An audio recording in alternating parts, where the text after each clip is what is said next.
Welcome to Super Movie Brothers. Let's start the show. This is a podcast on the Podfix Network. You can check out more shows like it at podfixnetwork.com.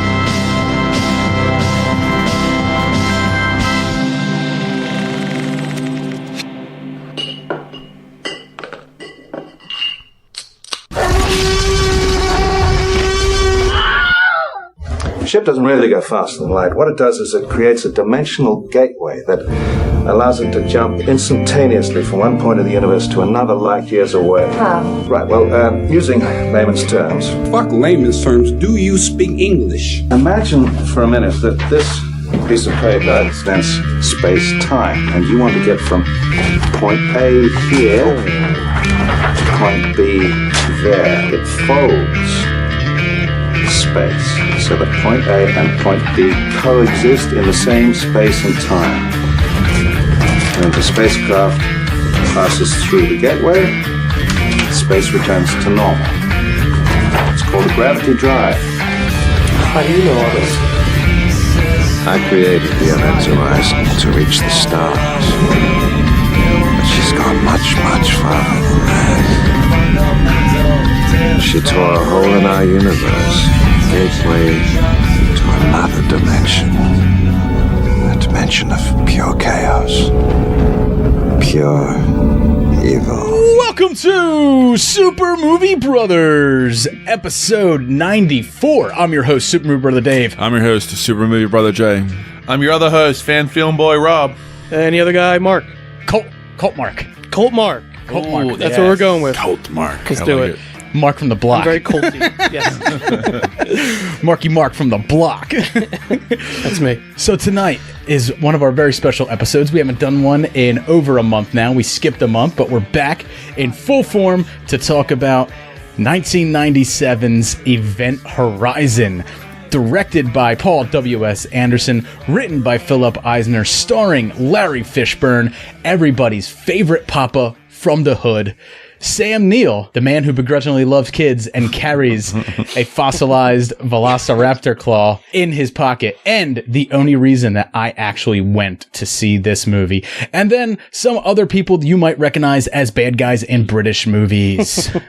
Because no one really cares. It's a very accurate description. It's a very accurate description. The British always seem to end up playing the bad guys, don't they? So this film gained $26,673,000 in the domestic box office. $9.5 million in its opening weekend.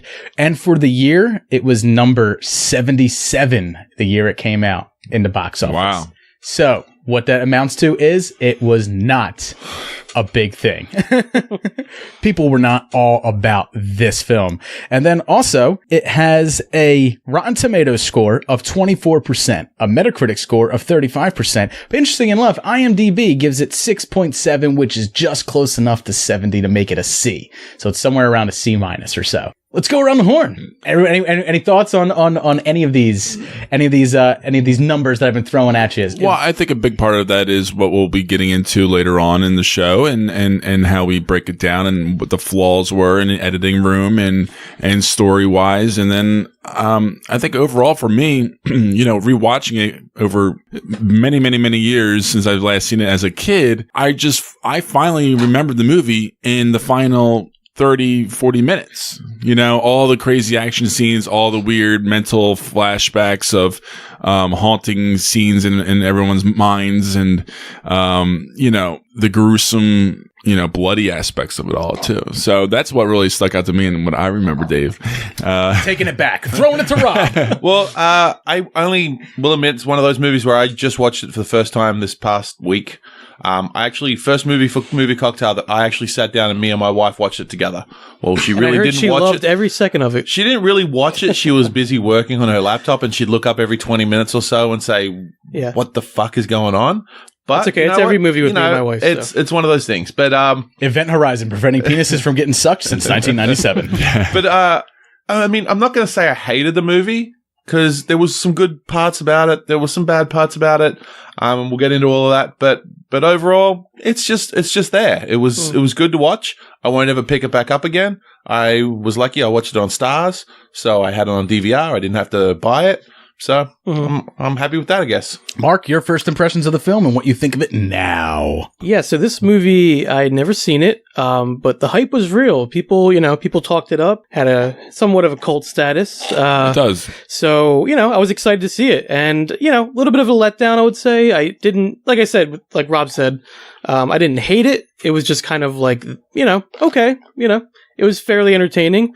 It was much more of a horror film than I expected, which was actually kind of like a interesting aspect of it that I did not expect at all.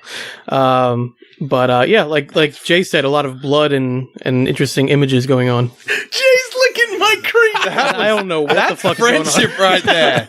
What For all of those just that happened? people that are listening to us, I just saw probably the best act of friendship I have ever seen. I actually missed it because I was trying to concentrate on what I was saying, but Dave, tell us what happened there, please. yeah, I tried to stop it because I did that by accident. So let's go over this week's cocktail. Mark, sorry to cut your thoughts off. All right, so this week's cocktail is called the Sam Neapolitan. So what the Sam Neapolitan is, I'll get into how it got made. I wanted to make a dessert cocktail. We haven't done one yet. I wanted to do something with milkshake and booze and stuff like that. Had this idea to do it with mint chocolate chip. But as I always do, I search if there's already a cocktail that exists for the film. There is one. It actually uses mint chocolate chip ice cream, mint schnapps, and also, I believe, vodka, something else. Either way, it would have been too close to that. So I went in a different direction and I started thinking about the actors in it. So I was like, okay, Sam Neill. I love Sam Neill. Sam Neill is the reason that I actually saw this movie when it came out, was because Sam Neill, for all of us growing up, Legend. Jurassic Park, right? Yeah. Dr. Alan Grant. That's the only reason to go see this movie when you were our age, when you were young and in the late 90s. So I decided Sam Neill, and then I was like, I'll make it out of Neapolitan ice cream. So Sam Neapolitan. That's what the cocktail is called. So the Sam Neapolitan, what it is, if you're making it at home, it's going to be 2 scoops of chocolate ice cream with a double shot of bourbon in it. Then it's going to be 2 scoops of strawberry ice cream with double shot of vodka in it.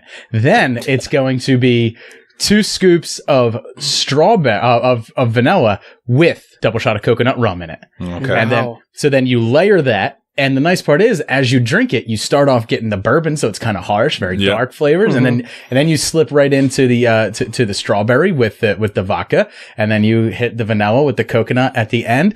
You make sure you put it all together, and it tastes delicious. well, Dave, I did not think I'd be getting fucked up on a dessert cocktail, but here we are.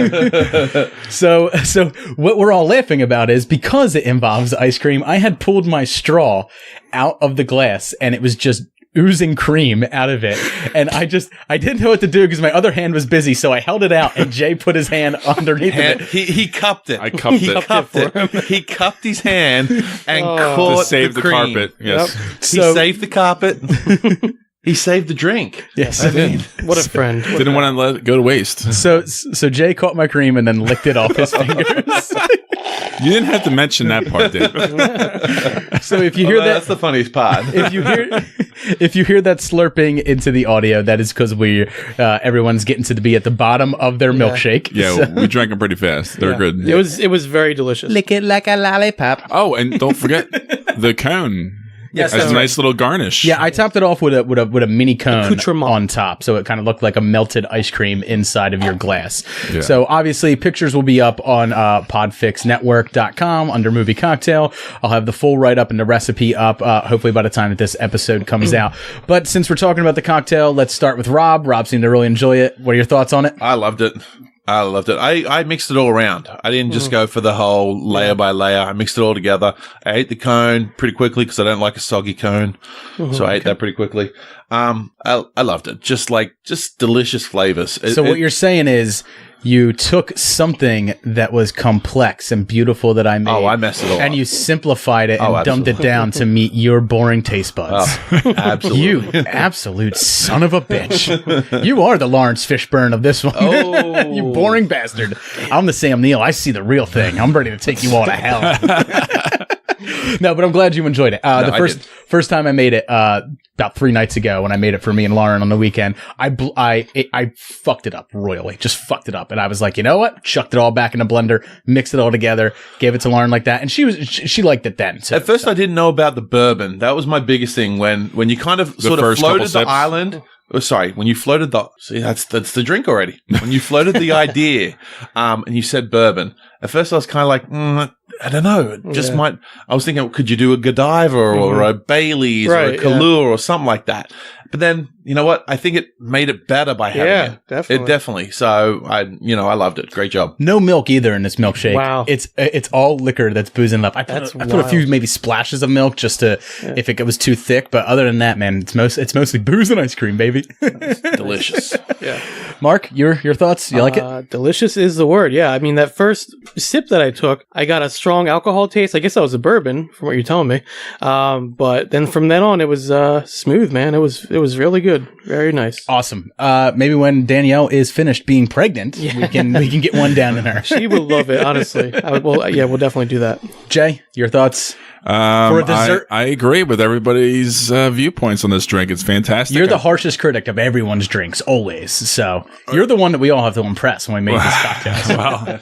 I really did enjoy it. I really, really did. I thought it was a good combination of the different kind of flavors. It wasn't too overpowering. Maybe just the first initial bourbon couple sips, but obviously I love that. And it was definitely a pleasant dessert drink, and I think it was something that's worthy of our book. Awesome. Happy you guys could really enjoy it. If you want to make it look picture perfect, my wife looked up how to do it. It's a bitch and a half though.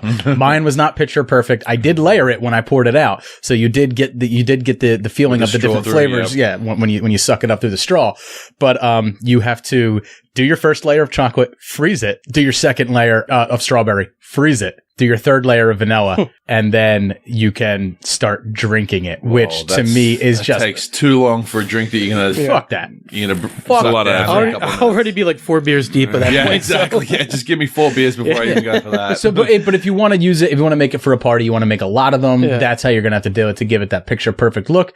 Me, I didn't care so much. I just wanted the flavors to be there. I think it still looks good in the picture. Very happy the way it came out. So, definitely a round of applause. Yeah, very good. So my first experience with Event Horizon, I forgot to even mention this. I saw it sometime around 1990. I would say probably 1998 when it came to home video. I absolutely loved this movie. Like, this was one of the first sci-fi films that I had seen.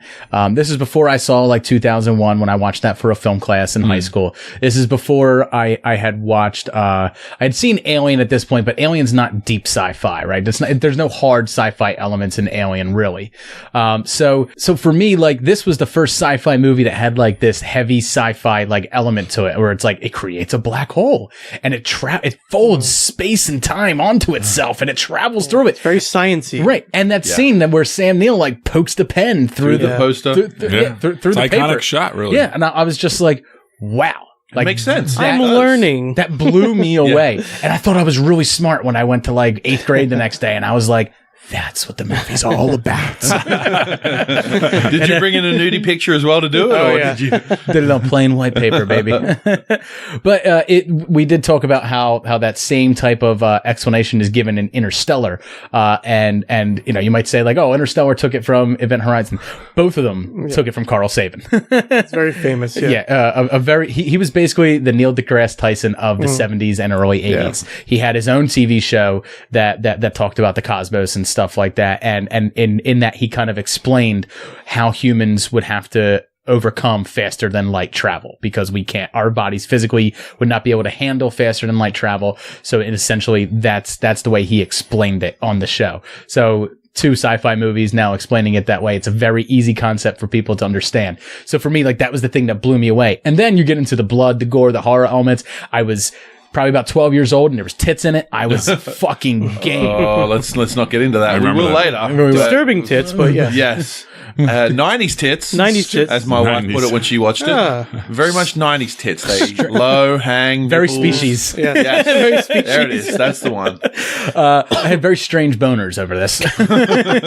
But now, when I rewatch it now, I remember loving this movie. I remember talking about this movie like, man, yeah, that's one of my favorite sci-fi flicks. I know it's not a testament to film, but I know I really enjoy it. And that's all I've ever really said about it. Now that I've gone back and watched it, that thought has kind of changed. Doesn't hold up. It doesn't. It's definitely cheesy. However, I see the elements in there that have garnered it sort of its mild cult status, and why its cult status is growing more and more every year. It's definitely something that in 10 years will probably be more highly regarded then than it is now, and certainly more so than when it came out. So let's get into Event Horizon. Scanning for life reading.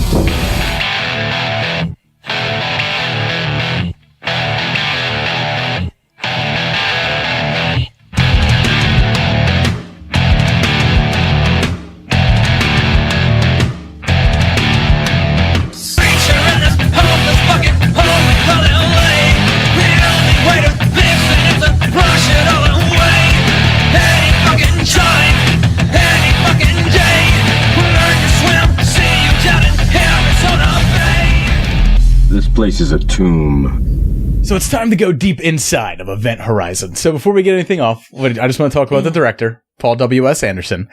So before this, he made the great 1995 film, which made Paramount a shit ton of money, Mortal Kombat! Anyway, and then he went on to direct a slew of dog shit movies for the absolute rest of his career, for the most part. Yeah. With the exception of Soldier, which had America's greatest actor, Kurt Russell, in it. So it was after that, it was Resident Evil, Alien vs. Predator, Oh, that is Death Race, the remake with Mr. Statham in it. I hear that's not bad. It's not great. And then a whole shit ton of Resident Evil films, The Three Musketeers, Pompeii. The dude has never Pompey. Yeah, the dude has just never made a film that has really grabbed anybody at all. except for Mortal Kombat. It's true. Right? It grabbed, but it was PG-13, which is why it wound up making so much money, because it was made after this property that people were just in love with at the time. It wasn't the film was good; it's that the property was strong. It was the names. It struck at the right time. Sub-Zero, Right. Scorpion. The property was strong. So you get him in a film like Event Horizon, the property is not strong, and you're really left to his vision. And while watching this film, that was my biggest problem with it, where I was like, cool concept. Really like the idea, the selling point of it, shining in space. Just wish it was better made. Right. And then the concept of this is what happens when a ship passes through a wormhole and ends up on the other side of the galaxy. Where does it go when it's on that in between? It goes to hell. And I love that aspect of it, and I love the idea of it. And then when you watch the execution, from everything from production design to the shots that are used, that Anderson himself, set up, and even down to just the green hue that they purposely used in it. Like, he purposely put in offsetting fluorescent lights to give it like a bit of a grainy hue. It doesn't actually ever come together as anything truly worthwhile or great. I actually kind of like the way it looked. Do you? Yeah. So the practicality of like walking through that, what they call the tunnel, to the living I hated quarters. that part. Hold on.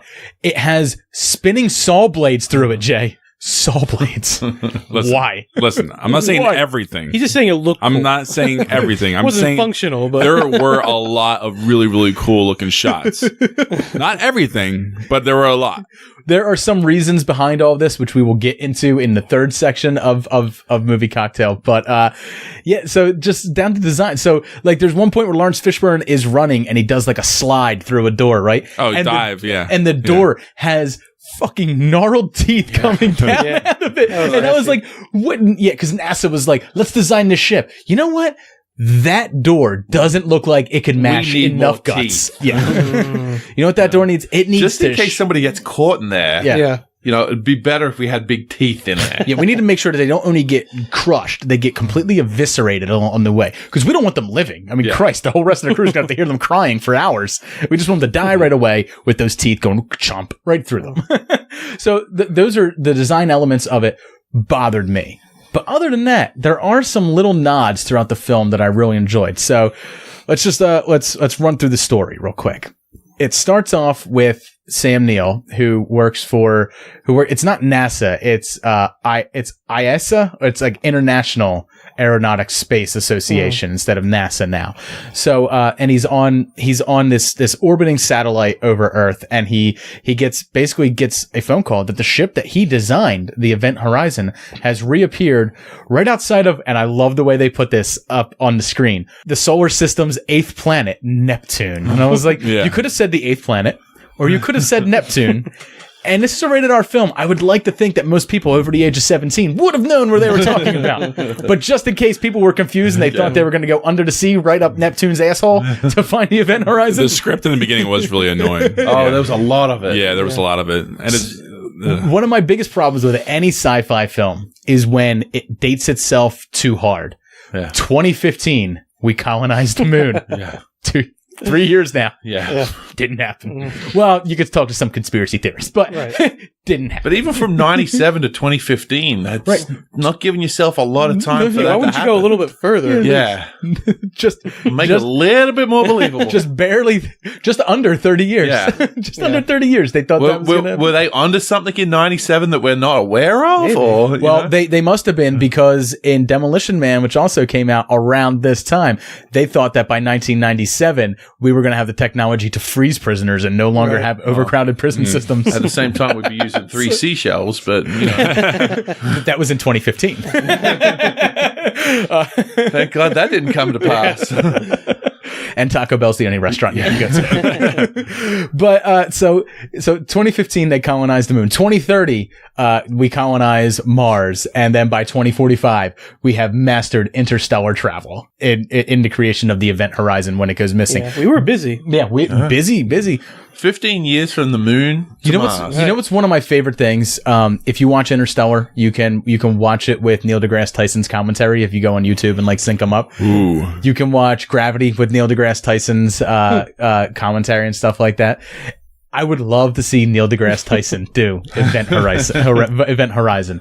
Let's get that happening. Yeah. He may have already done it, and I just didn't look it up, before recording this. But if he hasn't, I really want to see that. Well, I'm sure he's listening right now. So. I'm sure he is. He listens to all of our episodes. Me and him, we're great pen pals. Love you, Neil. Love you. But yeah, that always bothers me when they date themselves. So anyway, they then task, Sam Neill to go aboard the Lewis and Clark, which is a rescue vessel.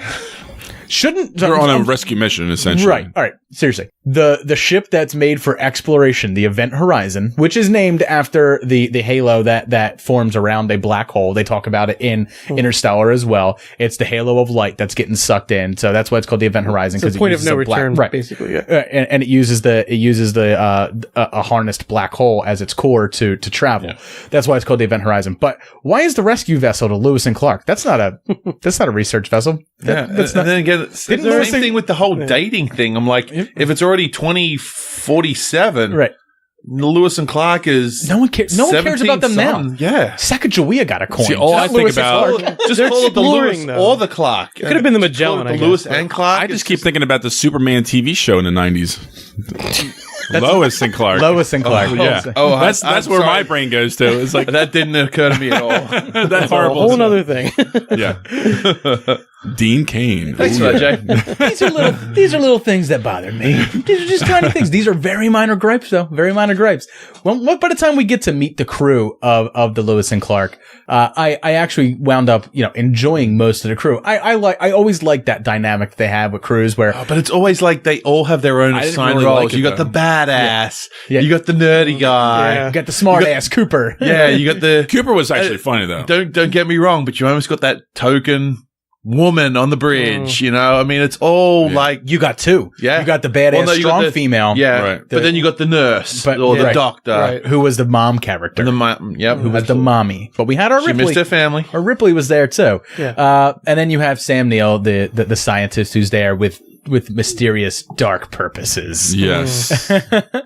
So they come across the Event Horizon floating right outside of our solar system's 8th planet, Neptune.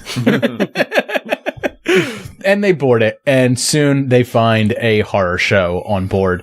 Bodies strewn everywhere.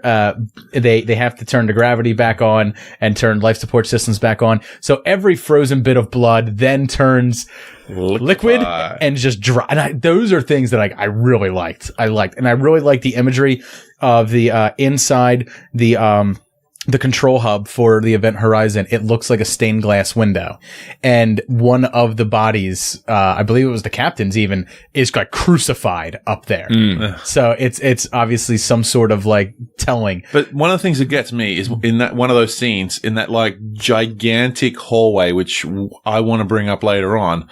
But in that gigantic hallway with everything floating around, Spinning razor blades, yes. spinning razor blades and Yes. stuff like that. But there's like a floating wristwatch, And I'm like, it is 2018 right now, and I'm wearing an iWatch. There's a reason for that, and we could talk about it in the third part, but it's so minuscule I'm not.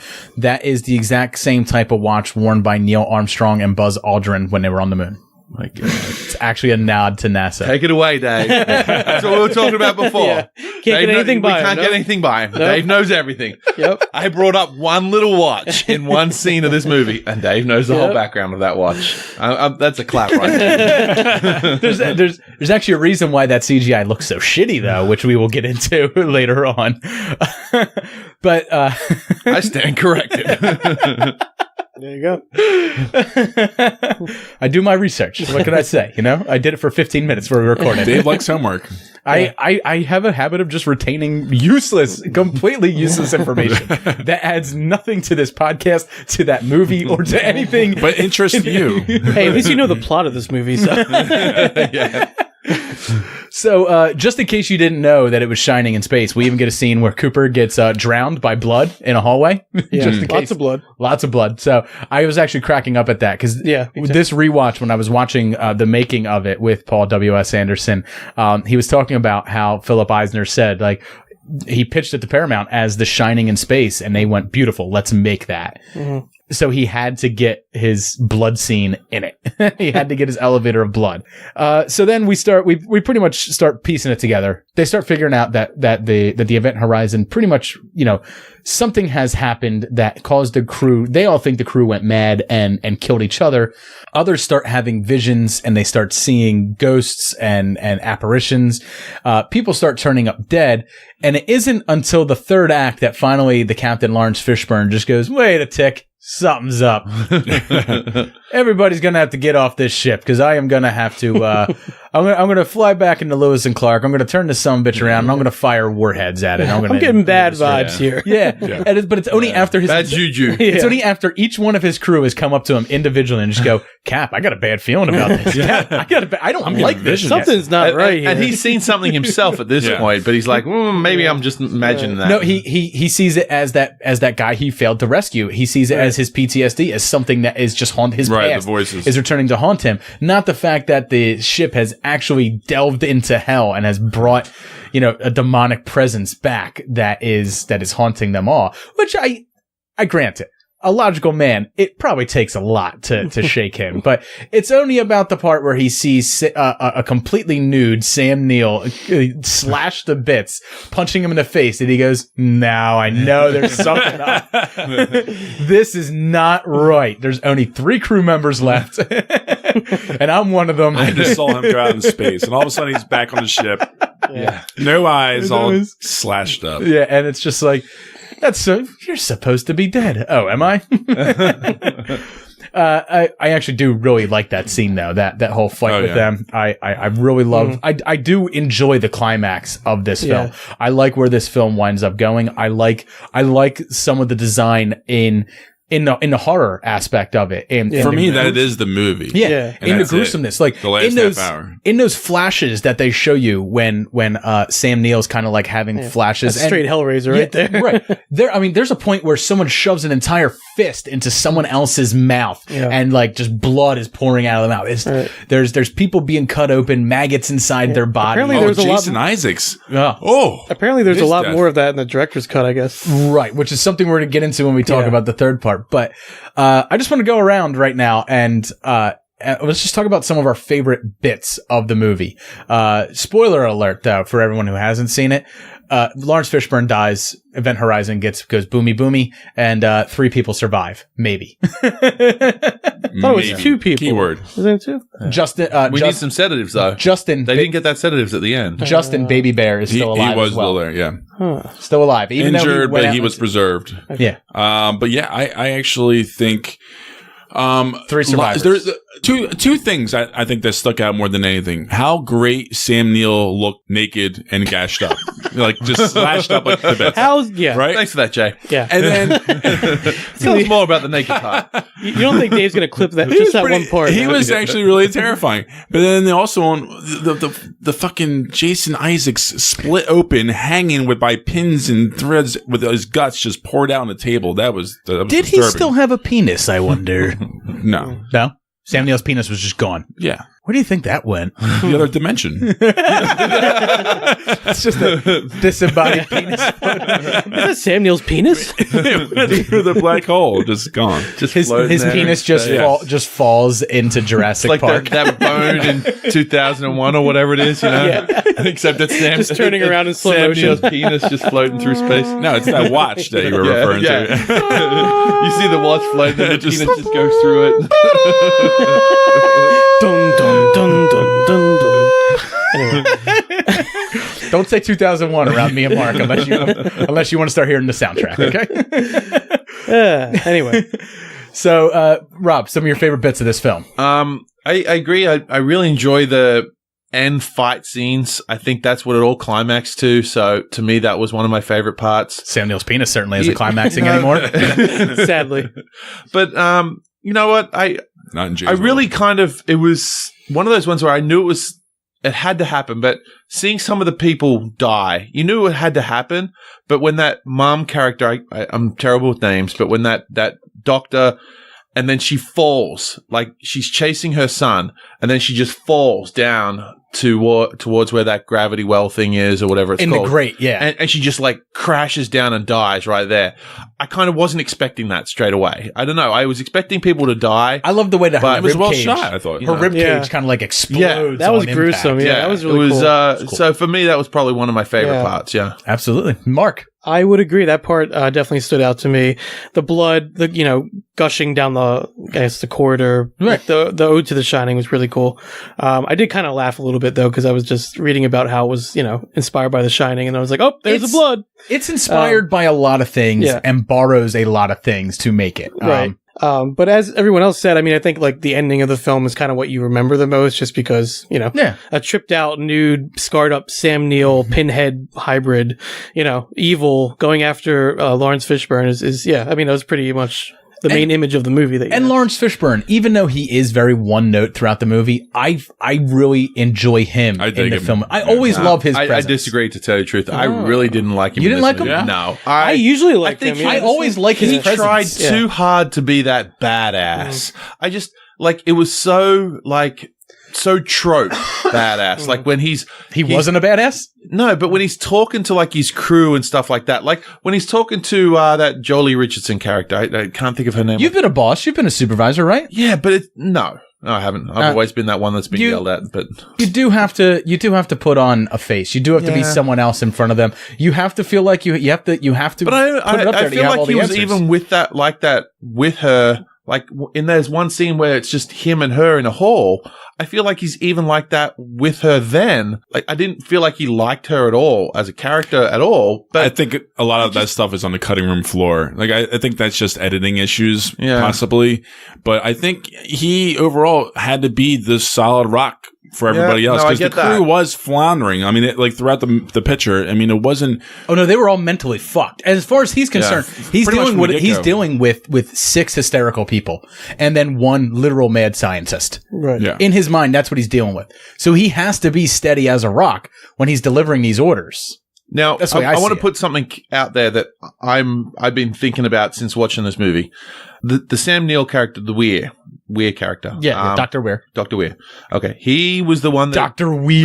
basically created Mm. Event Horizon, sent it off. Okay. My thoughts here was he only getting this way when he's there on the Event Horizon? Or because we see him have these flashbacks No, I think well before he gets out there. So Well, did he's this just- thing with the Event Horizon coming back, did it reach out to him somehow and affect him even on this No, little he's satellite? He's a tortured person. He's tortured. He's tortured by his wife. Yeah, we get that from the... He buried himself in his work, and his wife, and there is some stuff that was on the cutting room floor that gets into this. She wound up killing herself for loneliness and for a bunch of other reasons. Not to mention, he had her living on a pod in a space station floating above Earth for 2, 3, 4 years. She got psychosomatic. She went insane and killed herself. Yeah.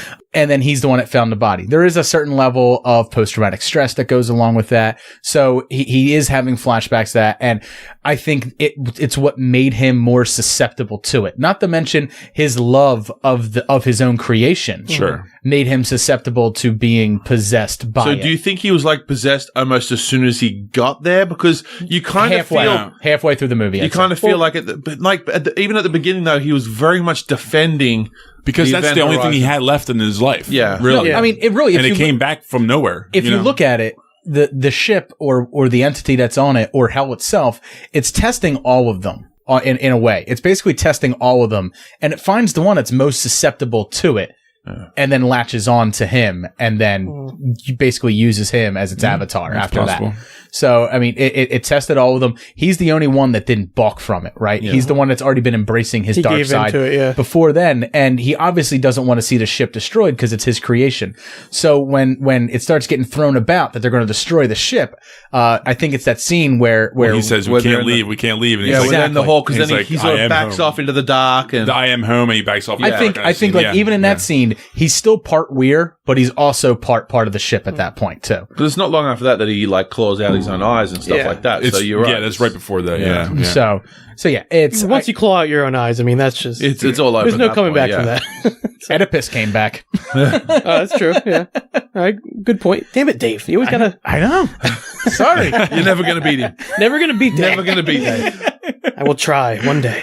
Ask forth your question, I shall deliver the answer of correctitude. Unless Street Fighter comes up. Oh, I'm Dave immediately becomes dumbfounded. Has nothing to say Don't worry. about There's Street Fighter. IMDb. You're good. Don't worry about it.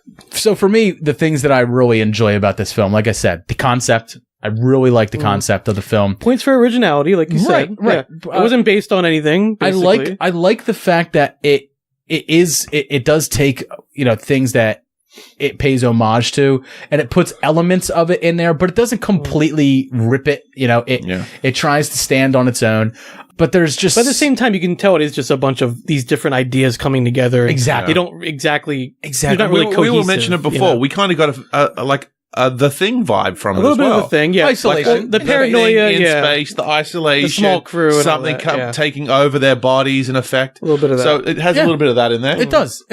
And I just think that none of these elements ever really came together to create anything that's truly worthwhile. Is it worth a revisit every now and then? Yeah, I'd say that. But does it deserve the cult status that it's kind of been building up? Not really. I think a lot of that is rose-colored glasses because this is like one of the few sci-fi films that we got of that time. When we were kids. Right. I mean, if you think about it, we had Independence Day. While it's sci-fi, I mean, that's just not. Yeah. It's not more actiony. It's more actiony. Right. Yeah. I mean, we really More had patriotic and stuff like that too. I mean, it's We, like, we didn't have in the 90s. we could kick their ass, you know? In the 90s that I can think of, I'm sure someone will reach out to me on Twitter and correct me. I can't think of anything that we had in the 90s that was like our Thing or that was like our Alien or that was like nothing that was going on in the 80s. It's a generational thing. Really happened for us. But, we look at two films that came out right around this same time. We can look at Starship Troopers and we can look at this. I did get a little bit of that vibe, right? Yeah, and I say like, well, that's what we had for sci-fi. That was more in the late satirical, 90s. yeah. So, but that's what we had for. But then again, like in the 80s, they had Evil Dead and stuff, which is satirical in itself. Right. So that's what we have for the 90s. So. As people from the 90s, as people who are growing up in the 90s, we're just going to lift this film up maybe now a little bit higher than it deserves because it's all we got. But you do have to wonder how much, the things that we're saying that are bad aspects of it, how much is due to the fact that it was a longer film. Well, I'm sure we're going to get into this later. We keep alluding to it, but there was, this was cut substantially from what the director But not only wanted, that, right? we're also looking at now in the 2018 glasses. Well, that too, where things are different now. We've had the huge major like CGI movies that are out there these days that don't boggle our minds the same way as this probably did back in 1997. You know, I mean, and we have the Interstellars out now. Yeah, it's even higher a different concept, time. It's highbrow sci-fi films, right? But what I'm saying is, like, other than Species, like at this time, what other horror sci-fis were there? I mean, this was as close to Alien that we could get in the 90s, and that's it. That's Alien 3. Who Paul W.S. Anderson almost directed Alien Resurrection. Oh, all right. So let's just end the conversation on our thoughts on the film. I think we're all right around the same place. We're all pretty lukewarm. Mm-hmm. So let's go into everything that went into making this film.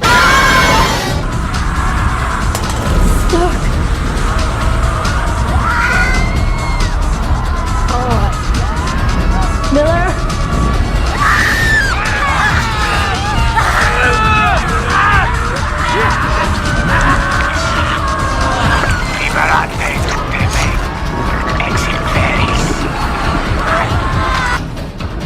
Now it's time to get into all the behind-the-scenes stuff from Event Horizon. So we talked about it all throughout, the Clive Barker-esque aesthetics in this film. Well, it turns out a lot of it was inspired by Clive Barker. Paul W.S. Anderson is a big fan of Clive Barker, especially Hellraiser, and Clive Barker actually, for free, did a lot of production design consulting on the film with Paul W.S. Anderson himself. So that explains a lot of these design elements, like a door with teeth, right? A hallway with razor blades on it, and a sphere that contains a black hole that, for no reason, on its axis and on the spinning circles around it, it has spikes on it as well. So for no reason, those things exist because Hellraiser, fuck you. I mean, that's what it really comes down to. But one of the things we were talking about in production design is why this film doesn't really come together in design the way like the Nostromo does for Alien and the way that Outpost 31 does for The Thing. Production design was zilch for this movie. By the time this project was greenlighted, they were left with, I believe it was like, I can't remember whether it was 4 weeks or 10 weeks, but either way, it's a short amount of time for pre-production and design. And they could not find anybody to be a designer for this film. They could not find an art director for the film whatsoever.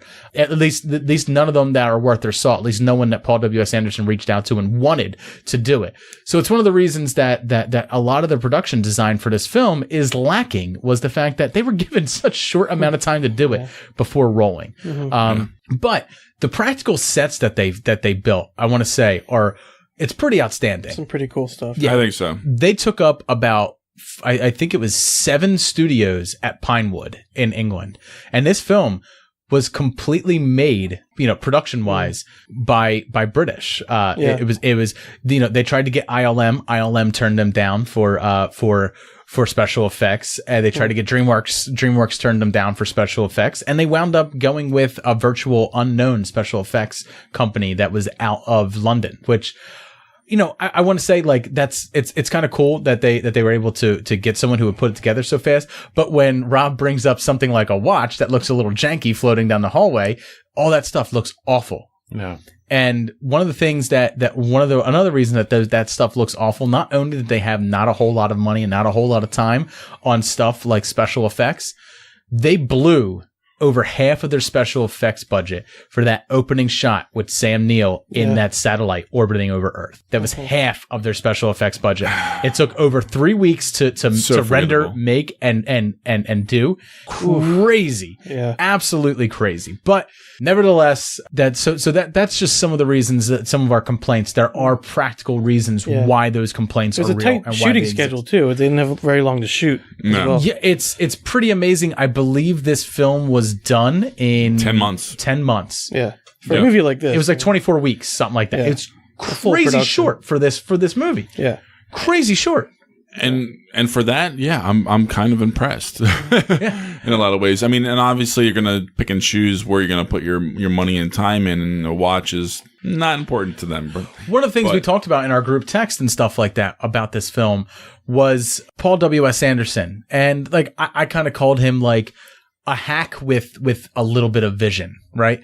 But I can commend him a little bit for the fact that he Robert Rodriguez the shit out of this, because Robert Rodriguez famously can film a movie in like 3 or 4 weeks. Like the dude is ridiculous. But he does it all in green screen. Right. He does it right.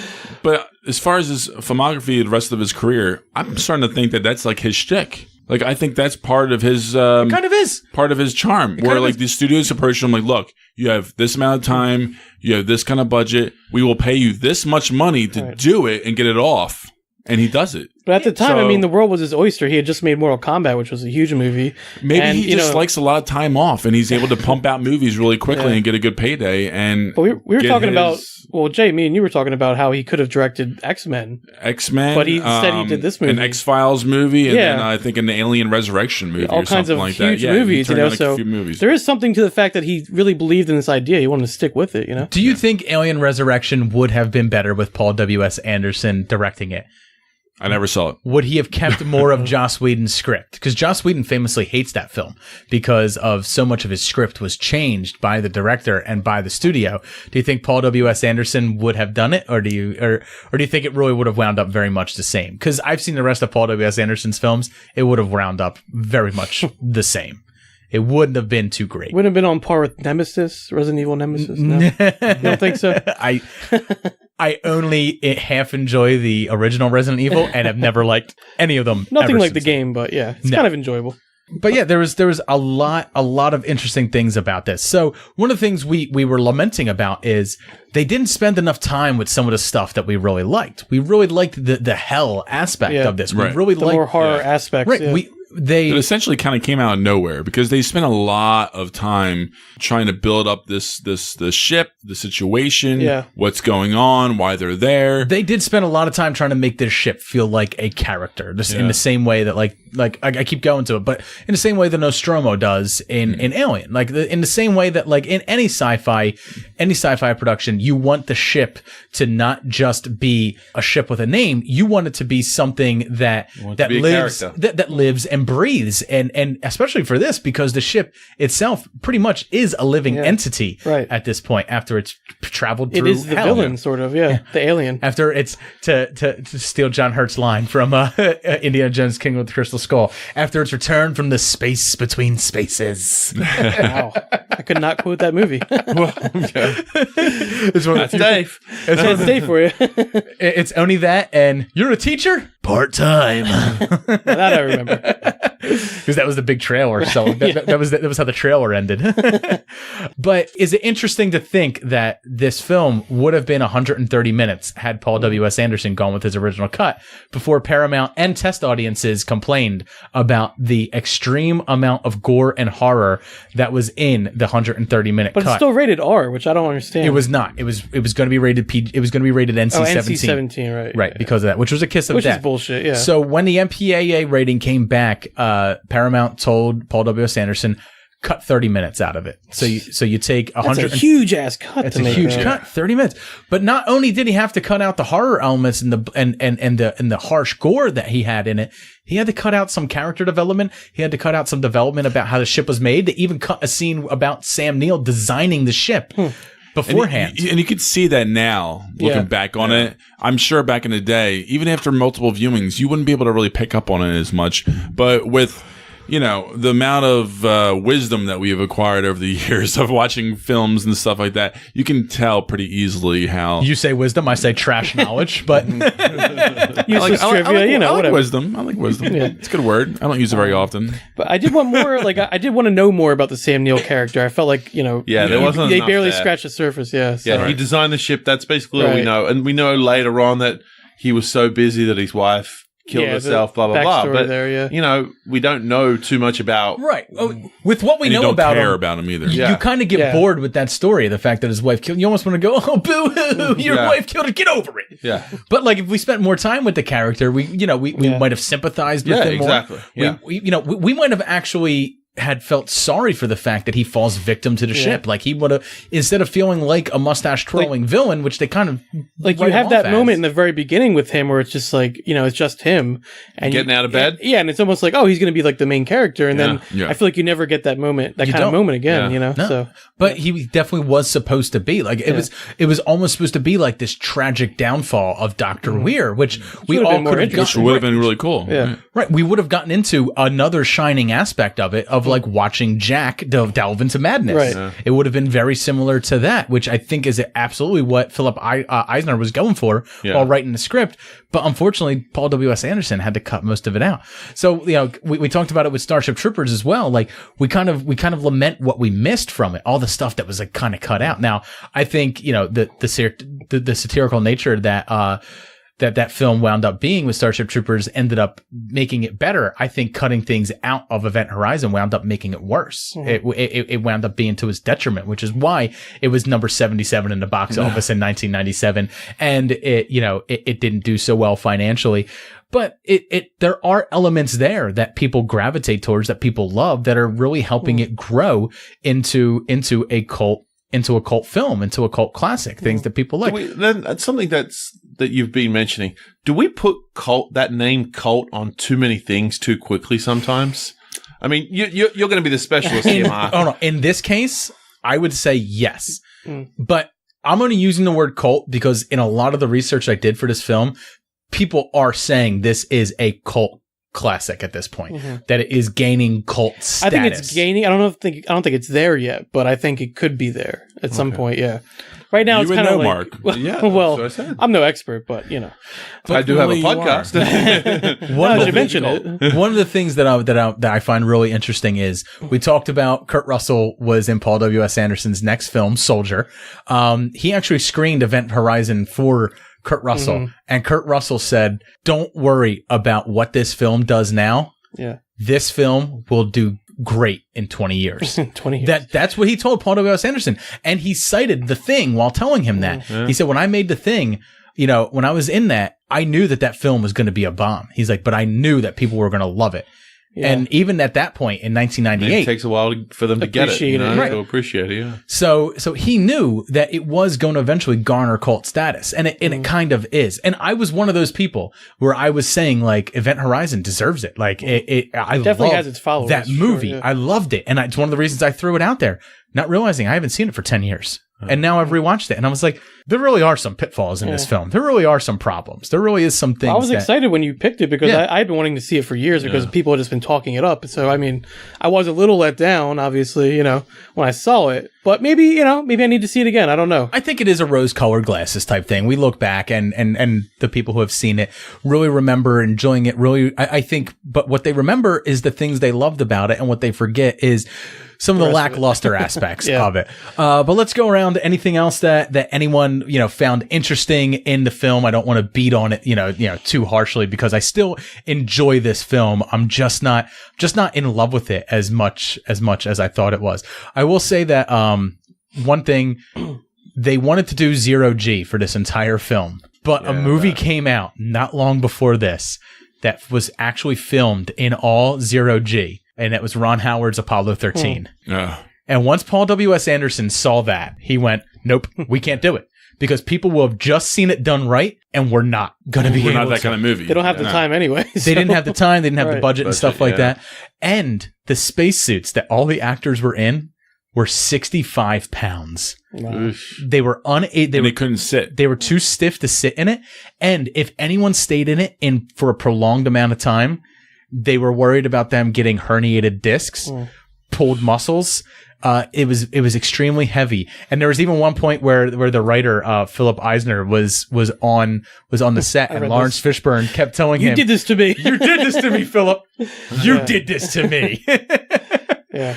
And it's also interesting that the writer of this film lost his wife not long before he wrote this film, so he actually got out of writing for a while. And to kind of force himself to write, he signed a multiple picture deal with Paramount, and this was the first script that he wrote. Also, I wonder if the Sam Neill backstory kind of comes from That's that. what I'm getting at. Yeah, because this is not based on any source material. Right. There is no Event Horizon book. Yeah. You know, he did come up with this, and the original concept was that everything that was going on in the Event Horizon was the images and everything that was going on was not because it went into hell, because it brought tentacle alien beings back from an interspace, from an interdimensional realm, and they ended up cutting that. Paul W.S. Anderson actually ended up saying, like, did they we're actually taking film that, or was that? No, they took it out. He took it out of the script. He took it out, and he thought far more into this. Oh, just more psychological, into this psychological, into this hell aspect. Right. One of the things you brought up, Mark, was a design element for churches. Notre Dame Cathedral apparently was the main influence of the interior of the ship, the design of that, which you can see, parts of. You see flashes of it, but yeah, like you said, I mean, as a cohesive thing, I mean, that ship just doesn't really make sense. It doesn't really work. It doesn't stand out, at least in it. Right. It does look like stained glass windows, and they do put a crucified body in front of right. They do that. Another design element that I only just picked up on now. Weir goes kind of into the belly of the ship at one point, and he's kind of messing around with wires, and there's all that green. That's when we find out about the actual flashback of his wife killing herself. Yeah. Right. That was David, right? He was inside in 2001. Like, that was like his 2001 moment. Yeah. No, I could see that. Yeah. That's what I got from it. Except, I didn't get that emotional punch of, ouch, David, you're hurting me. But it was that moment that he was realizing the ship was alive. Yeah. So I thought that was like an element of 2001 that was fit into there, along with The Shining and along with Hellraiser and along with all the other things. There's lots of parts of different things going on, which is kind of why it doesn't work necessarily, Now, Rob, you noticed something about insignias. Well, one of the first things that jumped out at me being Australian, and I know it didn't sort of, I mentioned it in our group text a little bit, but one of the first things that jumped out at me was Sam Neill on the sleeve of his shirt, of his jumpsuit. He has a flag, and I straight off recognized the Aboriginal flag. Being Australian, I know what that is, obviously. I didn't realize that was in place with other things on there. So one of the first things I did was I looked it up on the Google. And Sam Neill's not even an Aussie, right? He's a Kiwi. He's a Kiwi. Yeah. But he has a passable Australian accent in there, I guess. But one of the things is that I read it off BuzzFeed, and that basically what happened is it looks like, I think it was either the writer or director, I'm not sure which one of the two, but basically gave them, the actors, free reign to say, hey, this is where you're from. Picture what you think the flag of where you're from would look like in 2047. So he picks the Australian flag, which basically has the 7-pointed star on it. Oi, Mr. Prime Minister, can we change the flag? Sure, go ahead. All right. And we have to bring up The Simpsons every time we talk about Australia. Next thing, you're going to be asking about shrimp on barbies and knives. No, I know shrimp on barbies aren't like a fucking thing, and I know you've played Knifey Spoony before. Yeah. Now dingoes, no, just kidding. Dingoes? Are they a dog we call Dingo? Are they known to eat babies? Yeah. They rip them open very carefully and take them out of the jumpsuit before they eat them. Fair enough. But no, but the flag has the Southern Cross on it, and that's in white stars, and then the 7-pointed star, which represents the 6 states and the territory. And then in the top left-hand corner, instead of the Union Jack, he puts the Aboriginal flag in there. Now, the Union Jack is a sign of oppression to the Aboriginals. So for a long time, they've sort of really, it's a sign of oppression for a lot of places in the world, because that was the height of colonialism. Of colonialism, right? So I thought it was very interesting to see that flag on his arm. Now, apparently, a lot of the other actors, like the Lawrence Fishburne, he has a 55 star, which means the US just keeps getting bigger and bigger. Yeah. Right. What are those extra 5 stars? And what does Lawrence Fishburne's character want to do to the Event Horizon? Wants to destroy it. Yeah. So, I mean, and then the other ones are carrying basically a European Union sort of symbol, basically recognizing that they're from more of a union, which in 97 I don't think it was as cohesive. It was not as it is now. I don't even think that the British government was part of the European Union. It later became part of the European Union and then left the European Union. But that is extremely interesting. It's one of the things that it's kind of like in Aliens when James Cameron dumped out their armor in front of them and said, do it yourself, do whatever you want. And Michael Biehn, who came in to it almost halfway through production, and they had to do a lot of reshoots with him. He had to wear the armor that someone else designed for him to play Hicks, which I thought was pretty cool. But I actually really like that aspect of it, that they all just got thought to it was kinda like pick. a nice, interesting little thing, because he pictures that's what he thinks that the Australian flag would look like in 2047. I also liked how he's the main designer, and being Australian, I find it proud that even though he turns out to be the villain, but he's very smart though. He's a very smart guy at the beginning. He's the one that, it shows the Australian inclusion in the world, which you don't see a lot of in movies sometimes. I've been saying for a long time, Australia should get rid of the Union Jack and should just put a boot kicking a bare butt. Simpsons. Oh, Simpsons did it. Simpsons did it. Simpsons did it. But it was just interesting to, anytime I see something that's Australian in a movie that's not an Australian movie, it does, being an Australian, I kind of, the first thing I think of is that's cool. I'm glad that I see So it gave you a something. little bit of pride to see that. Exactly. Yeah. Very cool. Jay, anything in your research that you found that was interesting at all? I pretty much mentioned most of it already throughout the episode.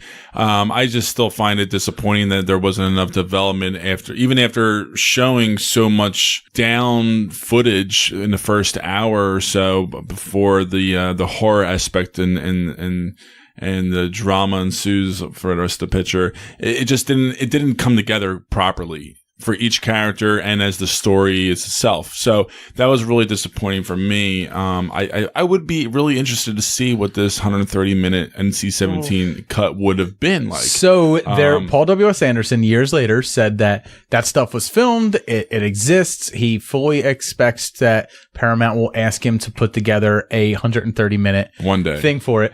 When the advent of DVD was coming along and all the special features were coming out and Star Wars was coming out with the original ones pressed in with it, and it's that was amazing that you could do that, and the discs were able to hold that much information. Paramount did ask him to do it. He did go in and start trying to find things. Turned out it was not stored properly. A lot of it degraded, and it was not of quality. Yeah. Also, when this was filmed, they only had VHS in mind. DVD, they did not have the foresight to know that DVD was coming. Even though the technology was there, they didn't film it with that in mind. They knew what the flags would be, but they didn't know about that. Come on. But they didn't know that was going to be a thing. So Paul W.S. Anderson then retracted that and said, you will not get a full 130-minute cut of it. You will not get the full unrated Paul W.S. Anderson cut, because it happened with a lot of even Star Wars when they went to go back and do the remasters and everything.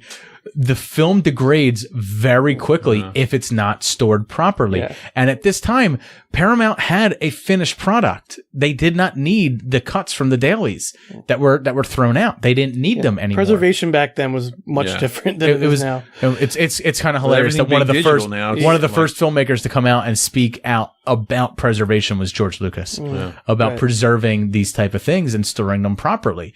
And at the time, it just wasn't done. It's done now, and it's done because a lot of stuff is digital. And they just drag and drop it. Yeah. I mean, unless you're Christopher Nolan and you're filming in 70 millimeter, exactly. In which case then you're worried about how it gets stored.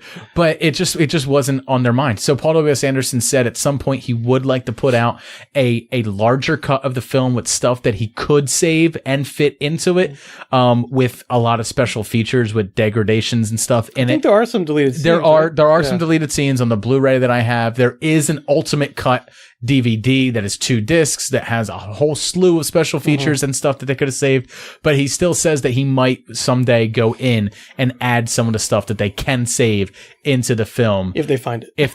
if they're able to Hopefully. do it with as technology I would love grows. to see that. I mean, I think it'd be cool to see that. I fully support him doing that.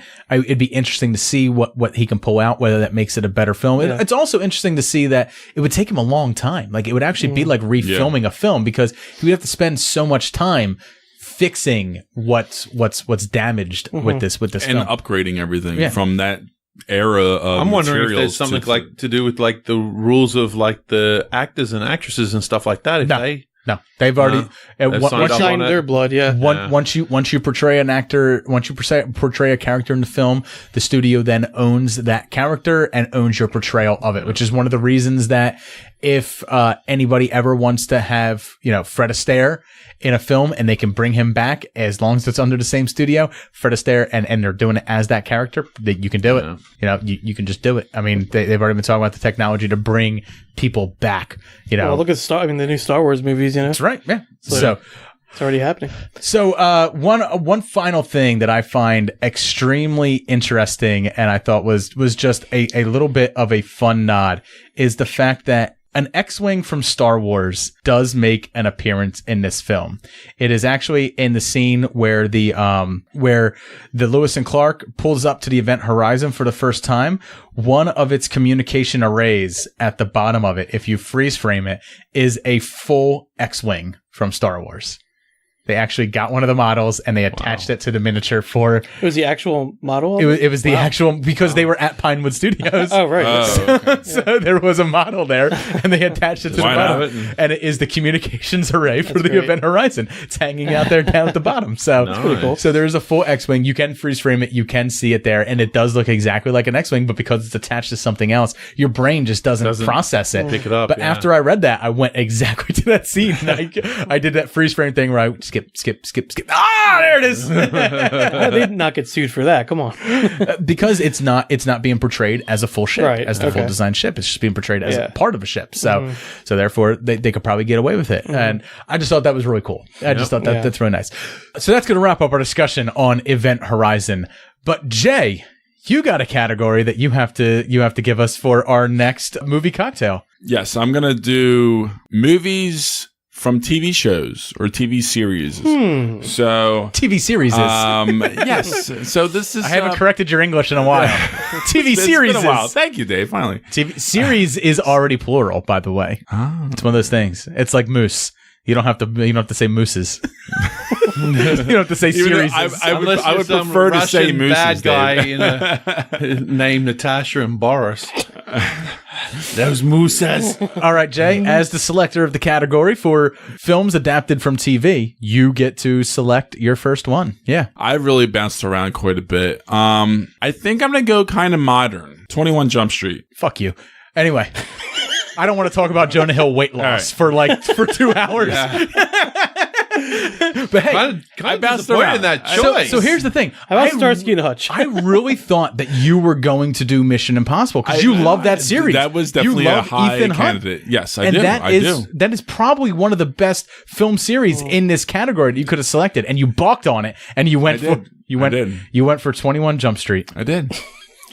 Mostly Sticking with it. Mostly because It's not bad. no, That's- I'm not saying it's mostly bad. not because bad, but- 21 Jump Street was huge back in the 80s. It was a big TV series, and obviously the movies are very, very different. Yeah. But I think it would be interesting to talk about it because of the combination of the older listeners who all watched that TV series. We were too young for that. We don't have many of those. You never know. And then people who love the movies as well. So Fair we'll enough. see. Rob, you are next. So I was again same thing when you said that you were mentioning this topic. I kind of threw up a lot of things in there. Yeah, like, we threw out a lot. MST3K, the like, movie. all of them, like- Yeah. South Park, bigger, longer, there's a uncut. lot So my of first thought was I was like, I was growing up when I was a big Jackass fan. I loved CKY. I loved everything like that. So that was going to be my thought. I was going to do Jackass. I thought that would be awesome. Nothing wrong with that. But Which you know one what? do you pick? I actually changed my mind last minute. I'm going to go with Serenity. You son of a bitch! Oh, I knew someone, but we just did a movie that was kind of sort of like that. I think because personally, I can tie it very well into. I'm a not even Fan gonna. Film Boys. That was going to be my selection, but now I can't do it because you picked it before me. So now I'm not even gonna put a movie up for vote. I'm just gonna vote for Rob's. But He took mine. I'm sorry, I didn't mean to do that, but That's all right. you know, that's where I'm going. All right, fair enough. Mark, what is your selection in this? Well, I also changed my mind last minute. First, I was going, for some reason, I kept thinking of sitcoms like the Brady Bunch movie, which I actually like a lot, and Addams Family, which is also another good movie. But, because I like to put you guys through certain things, I'm going to go with Batman the movie from 1966. Oh, son of a bitch. Whoa, now we're It going is technically old based school. on a TV series. It is. 100%. Oh, I like All right. that pick. So, I never saw that one. go for it. Well, I mean, I guess because of Rob, I kind of really want to pick Jackass, but I'm going to go a completely other route. Because Rob doesn't want to talk about bad movies anymore. Oh, I see what's on your phone right now, Dave. I'm going to throw up a bad movie that I would love to talk This about. tops mine. Masters of the Universe. Oof. The Canon Films movie starring Dolph know what? fucking Lundgren. You know what? I actually would like to rewatch Courtney that. Cox. To be honest, yeah. I actually would like to rewatch it. I have the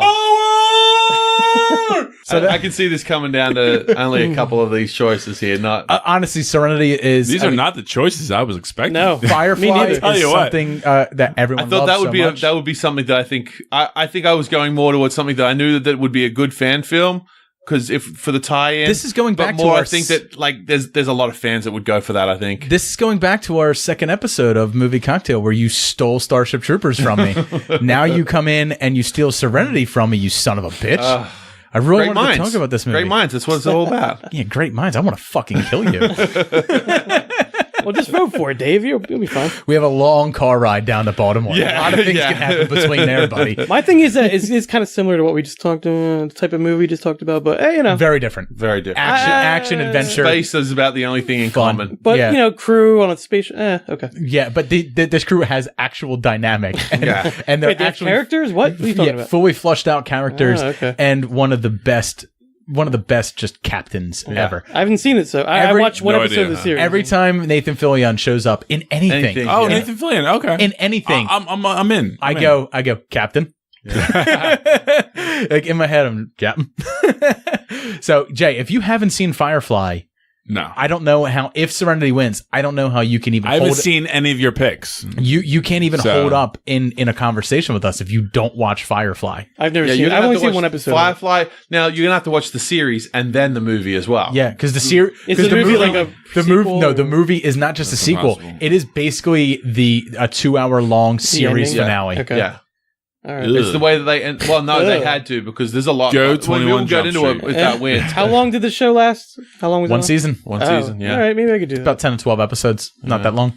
Vote for Batman. The movie, 1966.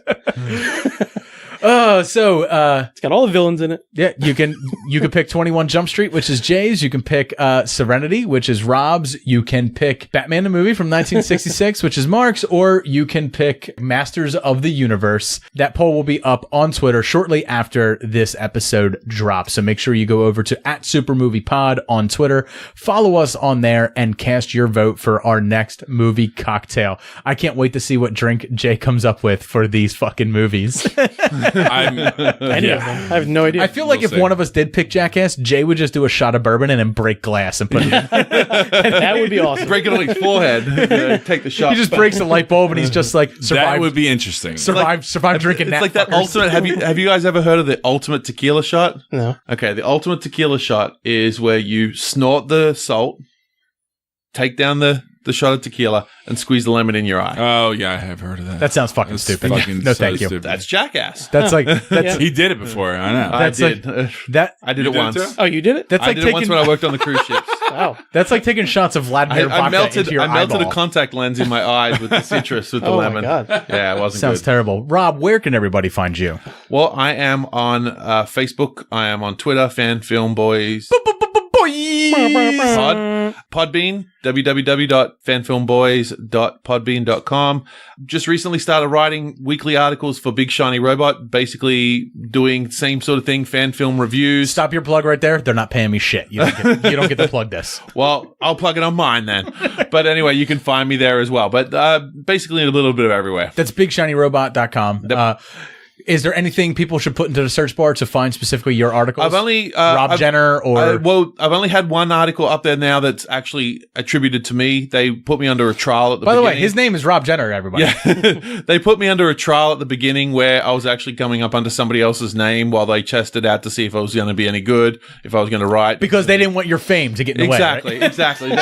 They wanted to hold back. They knew about this podcast. But also, I think it was more that they wanted to make sure that I was actually going to keep writing, so that they didn't want to put me up there and give me full access to a website and then not have me do anything. Just this past one, I just wrote about a new fan film based on Robin. It's called Robin, the Bird, and the Brain.